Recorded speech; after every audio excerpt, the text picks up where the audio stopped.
Welcome back. My name is Dominic and this is Max Level EDC. And today we're going to talk about the Fenix E35 and whether it's something you might want to consider.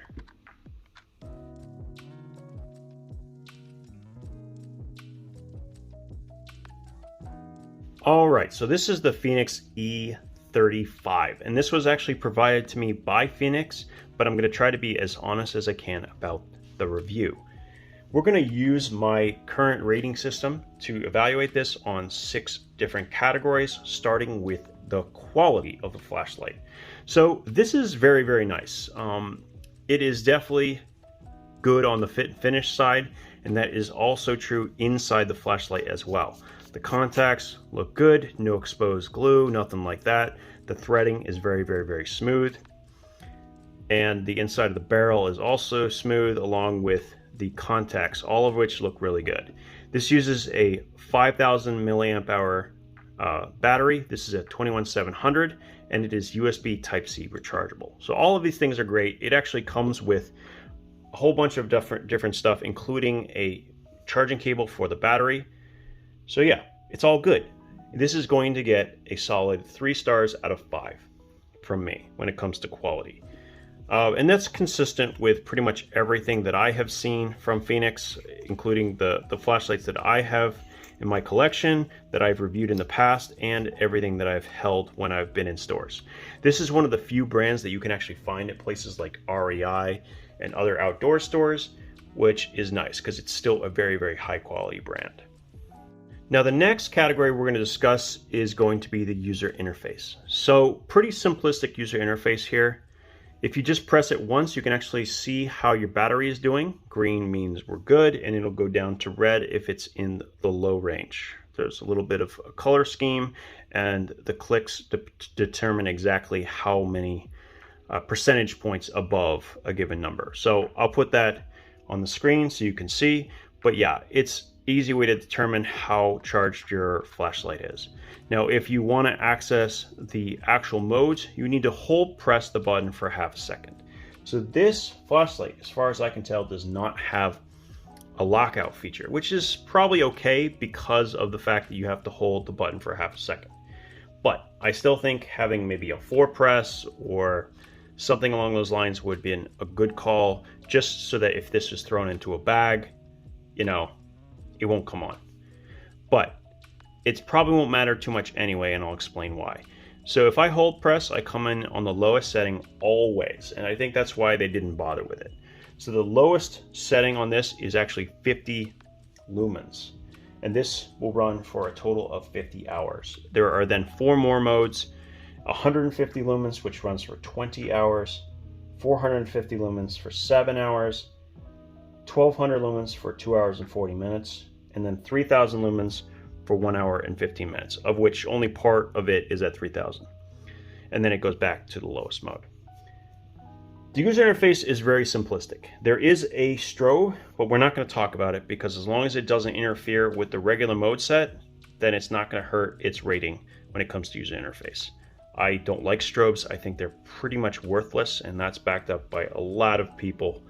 Explain, and I'm not going to go into why, but it doesn't affect the light, so great. This is an average user interface, but I think it's the right way to go rather than having mode memory, because if you have the highest output setting and you turn this on in the wrong place, you could potentially damage your vision or cause an accident. There's a lot of bad things that can go on with getting blasted by 3000 lumens of light. So I think they made at least the right choice. I would love to see quick access to a really low mode and a really high mode directly from the side switch, and this is very possible. We know that because there are a whole bunch of different flashlight brands that do exactly this, where you can hold press for low, double press for high, and so on. So this gets an average 3 out of 5 stars from me. Next category we need to talk about is the output. So this has a maximum output of 3000 lumens and a minimum output of 50 lumens. Decent range. I would like to see a even lower mode, but without mode memory without being able to hide that lowest setting, it's going to be quite difficult. So I think they did as good as they could with it. It's a pretty average output. I know some of you are watching this, maybe you've never seen a flashlight with this battery type before, and they're like, oh my god, 3000 lumens, it's so bright. It's actually, for this battery size, it's actually not. It has about 14,000 candela with that, and believe it or not, it's actually pretty average on the output for a flashlight in this size range. I know that's kind of crazy, but it really is. And so because of that, we're going to give it 3 out of 5 stars for its output. In order for this to have a higher rating than that, it would probably, it's not that it needs to be a higher output of 3000 lumens. I think that's fine, but it would need to have a higher beam intensity. So in the 2700 or even 30,000 candela range, where you could get a much longer beam distance, would be ideal. So for those who have never seen it before, Fenix comes with a fantastic manual that gives you an exact explanation on how the user interface works, which with a nice visual representation, and they're very transparent about their run times. As you can see, the highest output of 3000 lumens only runs for a short time before dropping to just under 1200 lumens. Now this is pretty normal because 3000 lumens generates a monstrous amount of heat, and you can't just maintain that forever or you can damage the electronics. That's going to be true about pretty much every flashlight. Now, as you can see here, we only have 14,000 candela, only 14,000 candela in that output. So you're not going to get a huge beam distance. 240 meters is good, but for a flashlight in this size range with a 21700, it can be much, much better. So good, not great. So a total of 3 stars out of 5. Now, run times. So usually I go by the lowest output setting. So 50 lumens is not very low, okay? It's not a low output. It's not a moonlight, it's not a firefly mode of 1 to 5 lumens. So I'm gonna base it on the fact that it's 50 lumens. 50 hours is still quite good for that output.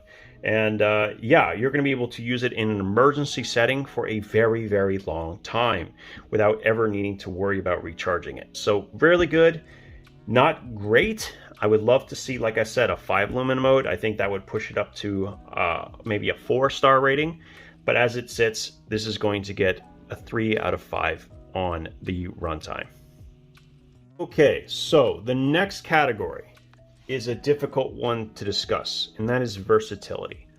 So we have to now discuss, with all the stats that we've looked at, with the quality and everything else, the user interface, where does this flashlight belong? Is this a flashlight you're going to carry in your pocket every single day? I don't think the answer is yes. First of all, it's 5 ounces, which is pretty heavy for a flashlight.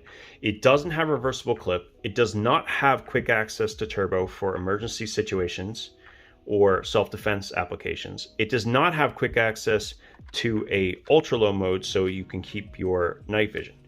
So it's lacking in that versatility. And yes, it does tail stand, but it doesn't have a magnetic cap. So you're also not going to have the ability to, say, attach it to a car hood where you can actually look inside your engine compartment and maybe change out the oil or whatever it is in the dark, whatever you need to do. It just doesn't have that versatility. And the other thing that it doesn't have, which I think is a major mistake and they should include in the box, is actually a diffuser for this flashlight. I think a diffuser for this flashlight would dramatically improve its versatility. Now, it's not something that you would necessarily want to carry with you, but the cool part about having a side switch flashlight is if it's a silicone cap and is the same diameter as this tail, it can actually go over the back and you can kind of have it stored there when it's needed. You can just then bring it around and put it on the front. So that's what I would do with this, that I think would dramatically improve it. It doesn't need a reversible clip because it's just too heavy anyway.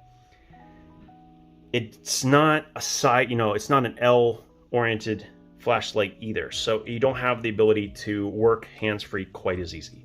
And for all of those reasons, I'm only going to give it a 2 out of 5 star rating. If it comes with a diffuser that can sit on the back of the flashlight, then I think it can get a higher rating, obviously. But as it sits, it's just a 2 out of 5. Last category is value. And it makes sense because we have to kind of total up everything that we've talked about so far. How's the value of this flashlight? Well, part of the problem is that this flashlight is actually quite expensive for what it is, which is kind of a flashlight that you're going to probably keep in a bag or in a car or in an emergency bag of some sort. I really not sure if it would be my choice because it doesn't have some of the features that I find in flashlights of this battery type. So in this size range, you have ones that are reverse charging capable. In other words, they're basically power banks, right? You have flashlights that are right angle. You have flashlights that have multiple different LEDs for different situations. This is the size range where you get a monstrous amount of versatility. You have flashlights that can reach out and touch, a distance of upwards of 1,000 meters. You have all of these different choices for flashlights that are equal to or less expensive. So because of that, I got to give it like a 2 out of 5. I would love to increase that, but as it sits, it's just not versatile enough. If I were going to spend my money and I was going to spend that amount, I feel like there are other options that I would probably consider first. The quality is phenomenal. If I ever got this flashlight given to me like I would be happy because it's still a very, very high quality flashlight and it's giving me some good output. It's easy enough, intuitive enough to use that you can pretty much give it to anyone, which actually I should have talked about. This is a flashlight that you could give to someone who's not maybe familiar all that much with flashlights, and they will get it very quickly. Like, it will make sense to them. So for that reason, I think that part is really good. So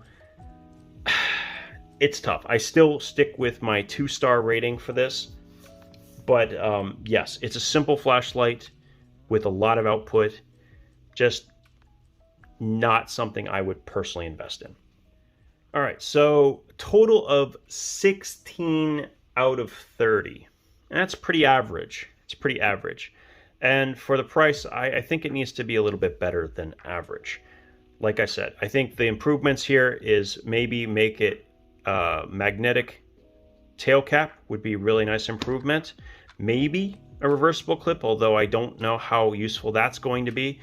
But definitely it should include a silicone flexible diffuser. I think that would dramatically improve the versatility of this and would then be much more likely to be used in settings like camping and otherwise, because you can actually hang it or attach it by the magnetic cap to something, and then you can get light in sort of a lantern format, which I really think is great because lanterns are huge, and just having a diffuser dramatically improves the usefulness of the light. So that's it. That's the PD E35 as I see it. I'm curious to see what you guys think. Thanks for watching, and we'll talk again soon.